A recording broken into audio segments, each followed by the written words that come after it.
안녕하십니까. 신의 한수의 신의식입니다. 북한에 의해서 지금 우리 대한민국 정부가 쌍욕을 먹었습니다. 문재인 정권이 쌍욕을 먹었는데 어떻게 한마디도 못하면서 말이죠. 그냥 넘어가는 형국입니다. 왠지 모르게 불안합니다. 뭔가 약점이 잡힌 게 아닌가. 그 정도의 생각이 들 정도입니다. 자, 이와 관련해서요. 전옥현 전 국정원 제1차장님 모셨습니다. 안녕하십니까. 예. 안녕하십니까.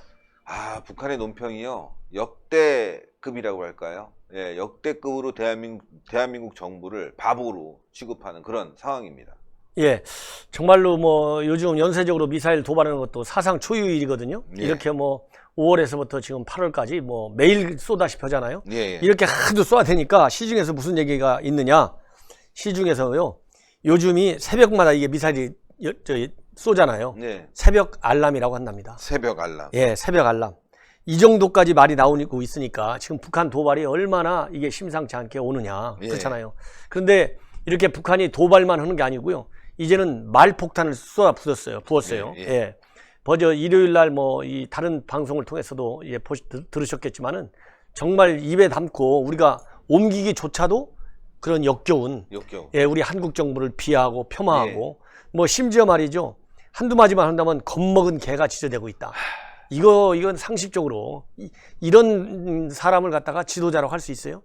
이런 사람하고 정상회담을 한다는 것 자체가 그렇죠. 이게 어떻게 보면 진짜 난센스라고 보여질 정도로 네네. 정말 이런 사람이 어떻게 북한의 지도자가 될 수 있느냐, 이 본 바탕이 의심이 됩니다. 예. 그래서 이렇게 이제 막말을 퍼붓고 있는데 이렇게 하다 보니까 새벽 알람이 되고 있는데 그러면 우리 정부가 무슨 입장을 표명해야 되잖아요. 그렇죠. 근데 이제 대통령 주재 NSC 회의도 한 번도 못 열고 또 그러다 보니까 대통령은 보고를 받기는 받고 있는데 전혀 북한에 대해서 아무런 메시지가 안 나오고 있어요. 예. 그러니까 도대체 이유가 뭐냐? 별의별 얘기가 다 나올 수 있는 거 아니겠습니까? 그렇죠. 예, 그래서 이 정말 현재 우리 안보 위기에서 오는 정부의 무능력과 무대책 이걸 가지고 이제 엊그제 황교안 대표가 우리 자유한국당은 정부 야당은 NSC 회의 한 번 안 열지만 우리는 이제 국가안보위원회 그다음에 북핵 특위 이렇게 연석회의를 열어가지고 강력히 비판했습니다. 정부도 비판하고 북한도 비판하고 정부에 대해서는 이제 산무 정권이다. 그러니까 위기의식도 없고 그 다음에 대응할 의지도 없고 능력도 없다. 예, 이런 무책임한 정권이 어디가 있느냐. 그래서 강력히 지금 비판하고 있는데 이렇게 비판한다고 될 일이 아니잖아요. 그래서 이렇게 정부가 무책임하게 아무런 대응도 못하다 보니까 이제 거꾸로 지금 우리가 한미 동맹 때문에 북한 도발을 억제하는 거 아니에요? 근데 지금 트럼프가 한미 동맹을 김정은이보다 먼저 깨는 거 아닌가 우려가 안 들 수가 없어요. 그러니까요, 지금. 예. 이게 얼마나 심각한 국민을 초대하는 겁니까? 이런 것 같아요. 내가 싫어하는 사람. 근데 더 싫어하는 사람. 그러니까 문재인을 더 싫어하는 것 같아요. 예. 싸우다 보면 끼어들어서 내 편 들어줘야 되는데 내 편을 안 들고 나와의 적에 대한 정말 내가 싫어하는 사람 편을 들게 되면 오히려 그 사람 편 들어주면서 자기 친구를 버리는 경우가 있잖아요. 그렇죠. 지금 그런 상황 같아요. 그러니까 통상적인 외교라 하면 만약에 트럼프 입장에서 우리 한국 정부에 불만이 있다. 그러면 그래서 외교 채널을 가동하는 거 아니에요? 왜냐하면 공개적으로 말할 게 있고 비공개적으로 말할 게 있잖아요. 예를 들어서 방위비 인상 좀 해달라. 그러면 50억이 됐든 10억이 됐든 외교 채널로 양쪽 국민들 감정을 건드리지 않는 범위 안에서 잘 이렇게 서로가 이제 정보를 교환하면서 협상을 해야 될 거 아니겠습니까? 그리고 김정은이 도발 많은데 한미 공조를 위해서 강력히 대응할 건지 말 건지 또 이 연합훈련 갖고 김정은이가 시비를 하고 있는데 그럼 연합훈련은 어떻게 할 건지 이건 비밀 채널을 통해서 해야 되는 게 당연히 동맹국 아니라도 기본이에요. 그런데 이 도발을 억제하기 위해서 있는 훈련을 갖다가 김정은이 편에 서서 얘기를 하잖아요. 그렇잖아요? 그러면은 김정은 입장에서는 한미 동맹을 김정은이 앞서서 깨는 게 기본 과제잖아요. 트럼프가 깨지고 있는 거예요. 그러니 김정은 입장에서는 박수 칠 일 아닙니까? 그러니까 한국 정부에 대해서 이렇게 막말 이상의 정말 한국 정부를 무시한다. 그러면 정부를 무시하는 게 아니라 사실은 이거 우리 국민까지 무시하는 겁니다. 왜? 우리 정부를 이렇게 청와대, 군, 그 다음에 NSC 이런 걸 다 지금 싸잡아서 비판하고 있잖아요. 그것도 김정은이가 직접 비판하는 것도 아니에요. 북한 외무성에 있는 일개 국장 이름 빌려갖고 그렇게 비판과 욕을 퍼붓고 있어요. 그러면 우리가 강력하게 통일부면 통일부, 청와대면 청와대 대변인이라도 나서가지고 강력하게 응징하고 비판을 다시 쳐 넘겨야 될 거 아니겠습니까? 그렇죠. 이런 걸 대응을 해줘야죠. 그렇죠. 대응을 해줘야죠. 이러다 보니까 정말 우리 국민의 자존심이 상하는 거예요. 그렇지 않습니까? 예. 예.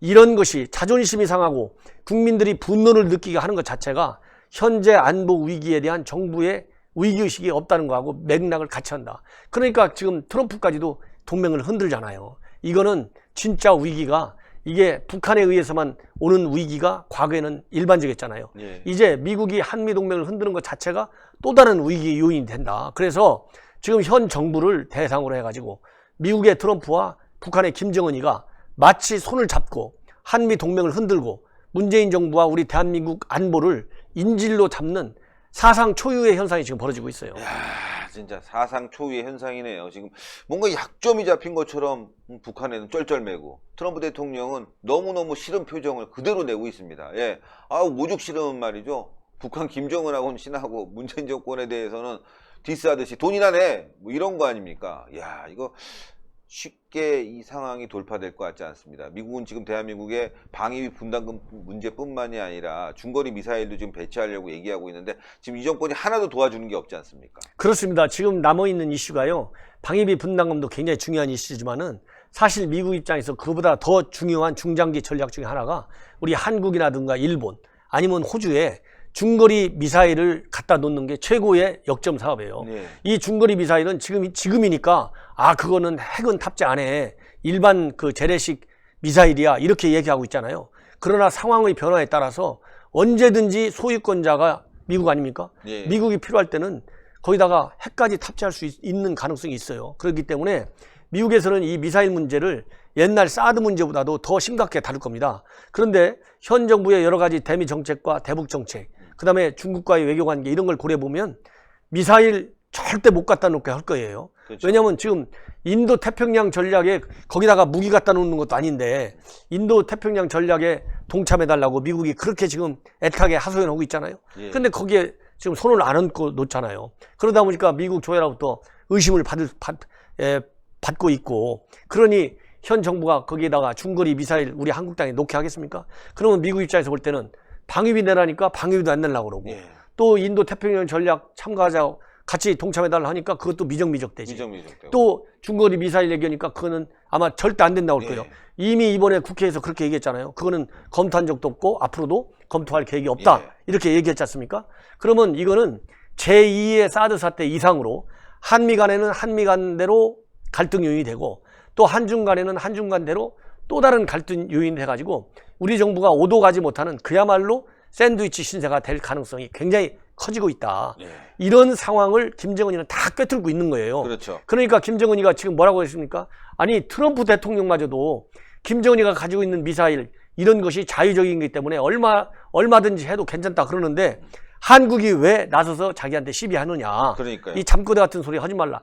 이런 비아냥을 거리고 있고, 더군다나 이제 현 정부가 우리 야당에서 비판하는 거에 대해서는 아주 날쌔게 아주 날카롭게 반박을 하잖아요. 근데 북한 김정은에 대해서는 아무런 대응도 못하고 있는 거예요. 네. 이러다 보니까 진정으로 이 북한이 제기하고 있는 여러 가지 도발 우려, 이거를 여기에 대해서 공분하고 있는 우리 국민들이 볼 때는 현 정부가 지나치게 무능하고 아무것도 안 하고 있는 이 정부를 어디까지 우리가 믿고 살아야 되냐. 그야말로 실질적으로 지금 비핵화 조치에 진전이 하나도 없잖아요.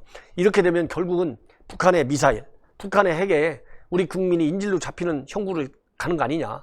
이게 잠도 못 자는 거예요. 예.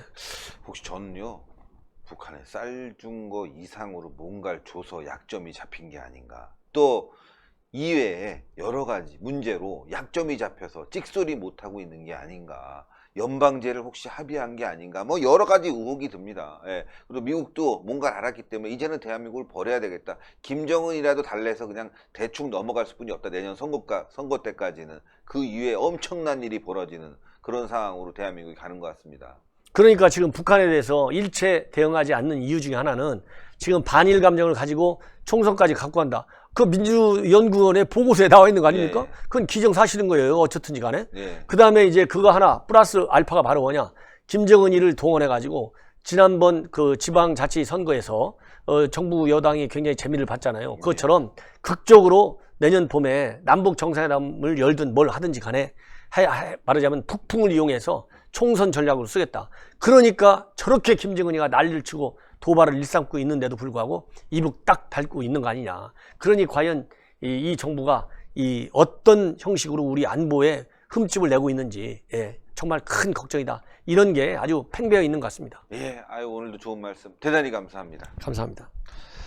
예, 시청자 여러분들, 전옥현의 안보정론TV 많은 구독, 시청 부탁드리겠습니다. 아, 정말 어떻게 해야 될지 모르겠습니다. 화가 납니다. 그냥 방법이 하나 있다면 내년 총선에 여러분들 심판해 줘야 되겠습니다. 예, 내년 총선에 분명히 심판해 줘야지만이 대한민국이 살아날 수 있다. 그런 상황까지 온 것 같습니다. 꼭 내년 심판 여러분들 기억하시고 우파가 힘을 모아야 되겠습니다. 자, 방송 여기까지 하겠습니다. 여러분들 신의 한수 구독 많이 부탁드리겠습니다. 대단히 감사합니다.